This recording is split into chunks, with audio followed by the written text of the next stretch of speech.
तमाम देखने वालों को मोहब्बत भरा सलाम। मैं हूं आपका मेज़बान एहसन पाचवा। आज हमारे साथ सिद्दीक जान साहब मौजूद हैं, तज्ज़ियाकार हैं और हमारे जितने भी सियासी अमूर हैं इन पर बड़ी गहरी नज़र रखते हैं और जितने भी सियासी मामलात होते हैं उनके ऊपर बड़ी दस्तरस हासिल है। आइए इनसे गुफ्तगू करते हैं। सर खुशामदीद। सर मुझे बताइएगा, हाल ही में एक सीनियर सहाफ़ी की जानिब से इंकशाफ किया गया है कि नवाज़ शरीफ ने डील कर ली है, तो इस हवाले से आपके पास क्या ताज़ा इत्तलाआत हैं? देखें, बिल्कुल ये उन्होंने ख़बर दिया है। उन्होंने कहा है कि डील हो चुकी है और उन्होंने ख़बर देने से पहले कहा कि क्योंकि अब ये मुस्तनद ख़बर है, डील हो चुकी है, तो मैं अब आपको बता रहा हूँ। अच्छा। और एक तो उन्होंने चीज़ों को गड़मड़ किया है जो मैं समझता हूँ। उन्होंने एक तरफ वो कहते हैं कि डील हो गई है, दूसरी तरफ वो कहते हैं कि प्ली बार्गेन कर रहे हैं। अच्छा। तो ये प्ली बार्गेन और डील मुख्तलिफ चीज़ें हैं। प्ली बार्गेन आइन और कानून के अंदर मौजूद है। बिल्कुल। अब नए जो कवानी लॉज हैं, नैब लॉज हैं, उनमें कुछ चेंजिंग्स आ रही हैं वॉलंटरी रिटर्न और प्ली बार्गेन की, लेकिन अब तक यही है कि प्ली बार्गेन का ऑप्शन कानूनी है, मौजूद है। कोई भी मुलजिम जो है, इवन के मुजरिम जब वो डिक्लेयर हो जाए और उसकी अपील पेंडिंग हो इस्लामाबाद हाई कोर्ट के अंदर, तो तब भी वो प्ली बार्गेन कर सकता है। तो प्ली बार्गेन जो है वो कानूनी है, आईनी है। जब तक आप इसको ख़त्म नहीं कर देते, ये कानून के अंदर मौजूद है, आइन के अंदर मौजूद है। और वज़ीर आज़म इमरान खान कई बार कह चुके हैं, फवाद चौधरी कह चुके हैं, ब्रिगेडियर एजाज शाह कह चुके हैं कि पैसे दो और जाओ। डील जो है वो मुख्तलिफ है। डील का मतलब ये होता है कि कुछ लो कुछ दो, अंदर हो रहा है, बैकडोर हो रहा है। डील का मतलब ये होता है कि आप फेवर दे रहे हैं कि डील हो गई है ना। मतलब आप ये जो हमारे देखने वाले हैं, मैं इनसे पूछ लेता हूँ कि अगर आपको कोई ये कहे कि फ़लाँ की डील हो गई है, तो आपके जहन में पहला इंप्रेशन फ़ौरन क्या आएगा कि इसका मतलब है कुछ लो कुछ दो की पॉलिसी हुई है, कानूनी चीज़ नहीं है। डील कानूनी नहीं होती।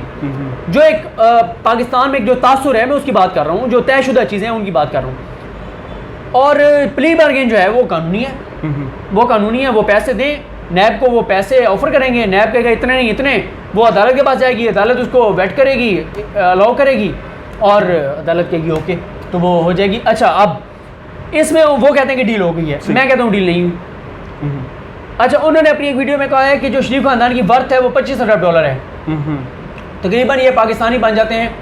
मेरा ख्याल है, जो मैंने एक वीडियो में कहा था कि यार मुझे बताओ कि कितने बनते हैं, तो लोगों को मैंने कहा, तो जो लोगों ने नीचे कमेंट किए, ये राउंड अबाउट 5,000 अरब के बन जाते हैं।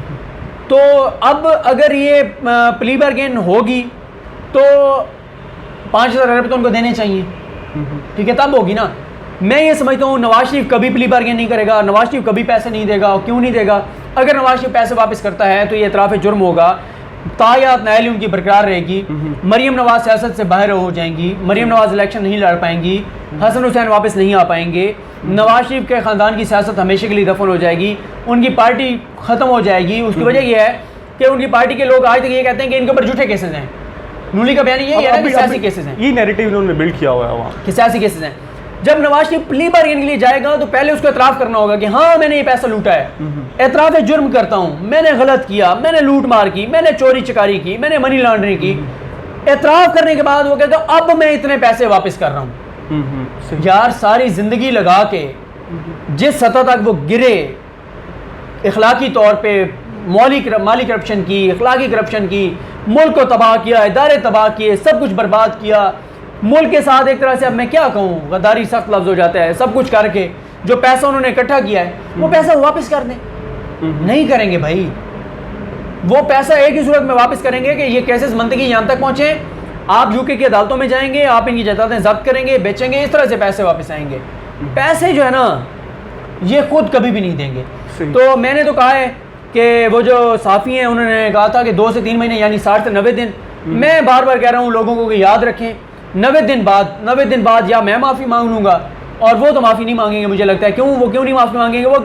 वो कह नहीं इसमें से कहानी निकाल लाएंगे। वो कहेंगे क्योंकि इदारे कह रहे थे कि इतने पैसे दो, नवाज शरीफ कह रहा था मैं इतने देता हूँ, तो डील नहीं हुई। तो भाई अगर नहीं हुई तो आप ये कैसे कह रहे हैं कि आप मैं मुस्तनद खबर दे रहा हूँ कि नवाज शरीफ पैसे देने पर राज़ी हो गए हैं? असल में ना हमारे यहाँ हर तीसरे महीने कोई ना कोई हमारा साफ़ी जो है ना वो इस तरह की अफवाह फैला देता है लोगों में कि जी डील हो रही है, डील हो गई है। तो भाई कब होगी? हर तीसरे महीने तो आप करवा देते हैं। एक बार नवाज शरीफ का केस चल रहा था सुप्रीम कोर्ट में, जब जमानत का केस, जहाँ तक साफ़ियों ने खबरें फैलाई कि डील हो गई है, पैसे तय हो गए हैं, नवाज शरीफ फ़लाँ तारीख को लंदन की फ़्लाइट लेके लंदन चले जाएंगे हमेशा के लिए। लेकिन सर ये जो इस हमारे सहाफ़ती अखलाकियात है उसके तो बिल्कुल बरक्स चीज़ें हैं। हमारे यहाँ माजी में भी कई सीनियर सहाफ़ी जो हैं बग़ैर तस्दीक के खबर चला देते हैं, तो आखिर ऐसी कौन सी वजह है कि हमारे यहाँ इन चीज़ों की पासदारी नहीं की जाती? सहाफ़ती जो अखलाकियात है, जो नॉर्म्स हैं, जो मॉरल वैल्यूज़ होती हैं सहाफ़ियों की। अच्छा, उसमें एक तो ये है ना कि आपको कहते हैं बुनियादी, ये तो ठीक है, बुनियादी वजह, इसके पीछे क्या वजह है? क्या हमारी तरबियत का मसला है? एक तो देखें, उनको पता है कि वो कहते हैं मेरे ज़राए ये कह रहे हैं। आप इन्हीं सहाफ़ी की जानिब से माजी में भी कई चीज़ें देखें, आप जब वो कहेंगे कि मेरे ज़राए ये कह रहे हैं, तो ज़राए आप सहाफ़ी से पूछ नहीं सकते। अब अगली बात यह है कि लोगों में उनकी क्रेडिबिलिटी ख़राब होगी या नहीं होगी? नहीं होगी। क्यों नहीं होगी? 3 महीने बाद लोगों को याद ही नहीं रहेगा कि उन्होंने को खबर दी थी कि डील हो गई है। तो लोगों को याद रहेगा तो बिल्कुल बिल्कुल वो एक्सपोज होंगे ना। तो ये बड़ा आसान है कि ज़राए से कह के और आप जो मर्ज़ी खबर दे दें और फिर लोग आपसे नहीं पूछेंगे, क्योंकि लोगों को याद ही नहीं रहेगा। यादाश्त लोगों की कमज़ोर है। 3 महीने बाद नए इश्यूज़ होंगे, या वो हल्का से कह देंगे कि वो डील हो रही थी लेकिन वो ये हुआ, वो हुआ, फ़लान हुआ, ढींग हुआ, फ़लान ही माना, फ़लान ही माना। तो फिर आपने लोगों के अंदर ये मायूसी फैलाई क्यों? इससे लोगों में मायूसी फैलती है कि डील हो रही है। बिल्कुल, लोग शायद प्री बार्गेन को भी इस मौके पे एक्सेप्ट ना करें। यहाँ पे भी तनाज़ा है, लोग कहते हैं नहीं, इनसे वॉलंटियरली पैसे देना चाहते हैं, ना लो, इनको लटकाओ भी से, इनसे पैसा भी वापस लो। तो प्री बार्गेन पे भी लोगों को बड़ी मुश्किल से राज़ी करना पड़ेगा, मुतमईन करना पड़ेगा। लोगों का मुतमईन होना या राज़ी करना ज़रूरी नहीं है। राज़ी करना तो या मुतमईन करना अदालत और कानून को ज़रूरी है, लेकिन फिर भी जो पॉलिटिकल पार्टी होती है, जिसकी हुकूमत होती है, वो देखती है कि पब्लिक सेंटिमेंट्स क्या हैं, लोग क्या चाह रहे हैं, लोग इसके ऊपर क्या रिएक्शन दे रहे हैं। तो लोग तो कहते हैं कि इनको जेलों से मत निकालो और लूटे हुए पैसे भी इनसे निकालो।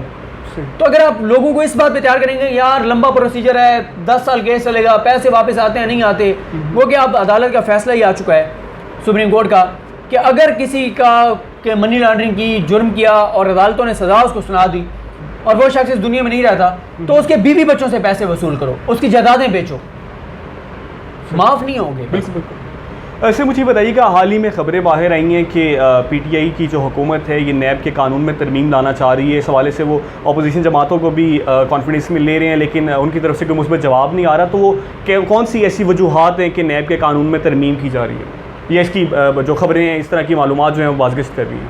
देखिए, कुछ तो हैं सुप्रीम कोर्ट के फैसले हैं, जैसे सुप्रीम कोर्ट ने कहा कि आप बेल का इख्तियार जो है ना वो नैब कोर्ट को दें, एहसाब अदालत को, जहाँ पे केस चल रहा होता है, बेल देने या ना देने का। दूसरा मामला है, अजमत से शेख साहब ने कहा हुआ है कि आप VR जो है, वॉलंटरी रिटर्न जो है, कि कोई बंदा कहता है खुद से यार मैं पैसे वापस करना चाहता हूँ, मेरा केस बंद कर दो।